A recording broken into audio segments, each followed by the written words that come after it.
Hello students, unit 1 physical world units and measurement চ্যাপ্টারের একটি MCQ নিয়ে এই ভিডিওটিতে আলোচনা করতে চলেছি। প্রশ্নে বলা হয়েছে dimension of moment of inertia is বলে 4টে অপশান দেওয়া হয়েছে। মোমেন্ট অফ ইনার্শিয়ার ডাইমেনশন বের করতে হবে। তো প্রথমেই ডাইমেনশন বের করতে গেলে আমাদের জানতে হবে যে মোমেন্ট অফ ইনার্শিয়া বিষয়টি কী।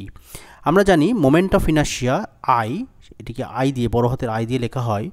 Moment of inertia is equal to M into R square.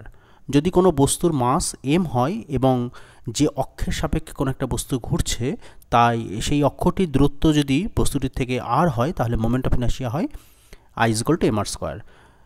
একটি এক্সাম্পলের সাহায্যে ব্যাপারটাকে বুঝে নেওয়া যাক। ধরা যাক এরকম একটা অক্ষ রয়েছে, যে অক্ষের সাপেক্ষে কোনো একটা বস্তু, যে কোনো শেপের, এই বস্তুটি ধরা যাক এই অক্ষের সাপেক্ষে এইভাবে ঘুরছে। এখন এই বস্তুটির অবস্থান এই অক্ষ থেকে কত সেটা জানতে গেলে আমাকে প্রথমেই বস্তুটির সেন্টার অফ মাস অর্থাৎ তার ভরকেন্দ্রকে ধরে নিতে হবে। ধরে নিলাম যে এইখানে বস্তুটি ভরকেন্দ্র রয়েছে এবং সমগ্র বস্তুটির ভর এই বিন্দুতে যদি সীমাবদ্ধ হয় এবং সেই মাস যদি এম হয় এবং এই অক্ষ থেকে এই ভরকেন্দ্রের দূরত্ব যদি আর হয়, তাহলে এই বস্তুটি এই অক্ষের সাপেক্ষে ঘূর্ণনের ফলে যে মোমেন্ট অফ ইনার্শিয়া দাঁড়াবে সেটি হলো এম আর স্কোয়ার। এইভাবে মোমেন্ট অফ ইনার্শিয়াকে ডিফাইন করা হয়। একাধিক পয়েন্ট অবজেক্ট থাকলে এখানে প্রত্যেকটি পয়েন্ট অবজেক্টকে আমাকে সাম করতে হবে। তো আমাদের মোমেন্ট অফ ইনার্শিয়ার ডাইমেনশন বের করার জন্য যে ম্যাথামেটিক্যাল ফর্মুলাটি ইউজ করতে হবে সেটি হলো I is equal to M into R square.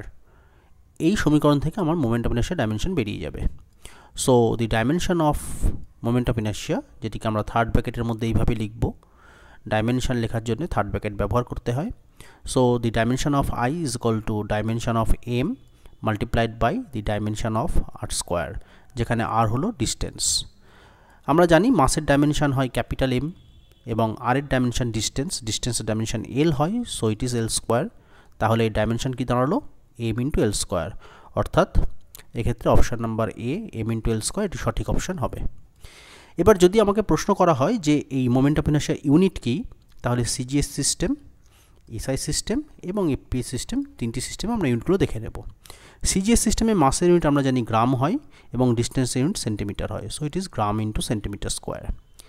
SI system বা এমকে সিস্টেমের ক্ষেত্রে ইউনিটটি হবে কেজি, মাসের করেসপন্ডিং কেজি এবং ডিস্টেন্সের corresponding meter, so it is KG into meter square. Similarly FPS সিস্টেমের ক্ষেত্রে এটি হবে পাউন্ড, পাউন্ডকে এলবি দিয়ে লেখা হয়, so LB into foot square. This is the unit of moment of inertia in CGS, MKS and FPS system. আর আমরা dimension বের করে দেখলাম যে ডাইমেনশন আসছে এম এল স্কোয়ার, যেটি অপশান নাম্বার এর সঙ্গে মিলে যাচ্ছে। Thank you.